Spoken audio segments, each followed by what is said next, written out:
What's up mga ka-sounds, welcome back sa aking YouTube channel. Ngayong araw pa lang mga ka-sounds, bubuksan ko yung yung nabili ko na power amp na PKE na CA20 mga ka-sounds. Bale, hindi ko pa nakikita ko nung laman ng PKE na power amp mga ka-sounds. So tara, buksan na natin, let's go! Alright, so yun mga ka-sounds, bali ito yung PKE na power amp mga ka-sounds. Bali nakuha namin ito ng ng 25,000 mga ka-sounds. Tapos may kasama na siyang dalawang subscope na 1,000 watts mga ka-sounds. Tanggalin ko lang sa box.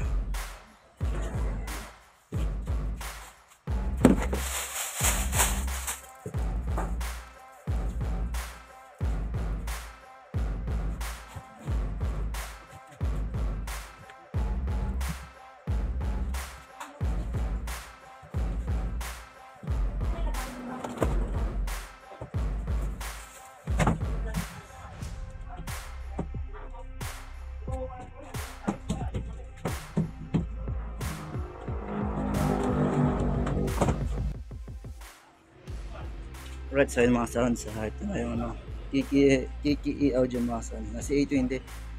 Bali breaker na siya mga sounds, so naka breaker na yung niya. Yan, naka breaker na siya mga sounds. So ito bagong bago pa to. Bali 25,000 to mga sounds, may kasama tong dalawang subscope na TNT 1,000 watts mga sounds. Ayan, bali skin na lang namin ito nakuha, pero bagong bago pa dahil hindi naman nila nagamit ito masyado. Nag-upgrade lang kasi ng gamit yung yung may-ari mga sounds. Ayan, wala pang open. Check natin yung loob mga sounds.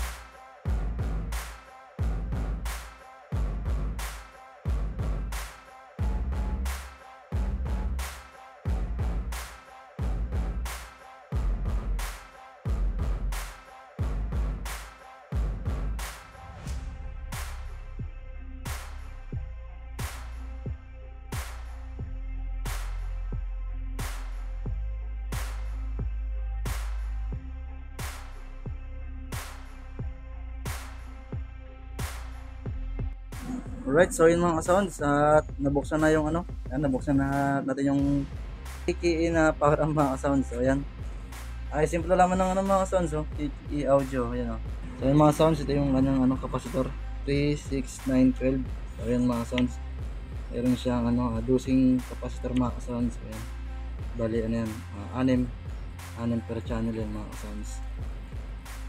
So ayan mga sounds, mayroon siyang power na 2, 4, 6, 8, 10, 12, 14 mga sounds. So yan, bali 14 ng sa ilalim 14 din, tapos taas 14 din mga sounds. Tapos syempre ganoon din sa kabila mga sounds. So yan, tapos ang ginamit nilang dito mga sounds ng kapasitor ay 15,000 microfarad mga sounds. So yan, bali 100 volts siya. Tapos ito yung transformer niya mga sounds. Ayos din mga sounds ang PKE audio. So yan, ganda. PKE trading. Yan.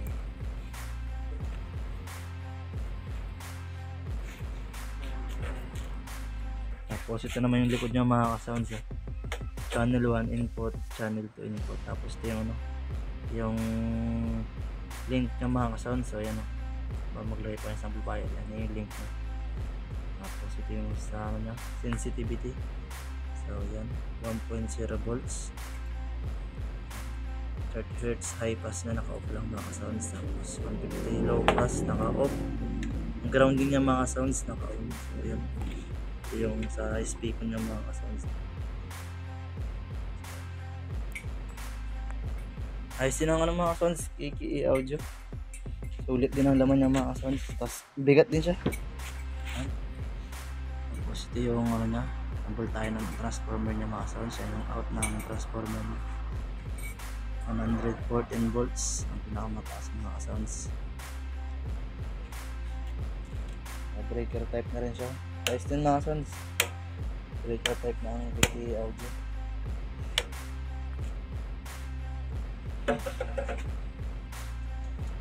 So yan, tapos ito yung ano niya mga ka-sounds, yung manual. So yan. Yan ito mga sounds, ang model niya si A20. So yan, bali 1250 watts per channel yan mga ka-sounds. So yan o. C820 mga sounds. So yan. So yan, bali yun lang mga sounds. Gusto ko lang isa malaman ang loob ng power amp na KKE mga sounds. So kaya binuksan ko. So nakita ko naman na okay naman mga sounds. Ganda naman ang laman niya mga sounds. Ayan. Sa capacitor pala mga sounds, sulit din. Ayan, sulit. Sa ano naman, transformer. Ayan, malaki naman mga sounds. Okay na okay yan. Bali, first time namin gumamit ang ganitong brand mga sounds. KKE Audio. Right, so yun mga sounds. Bali, dito ko na pala tapusin yung aking video. Hanggang sa sunod natin mga vlog mga sounds. Bye bye.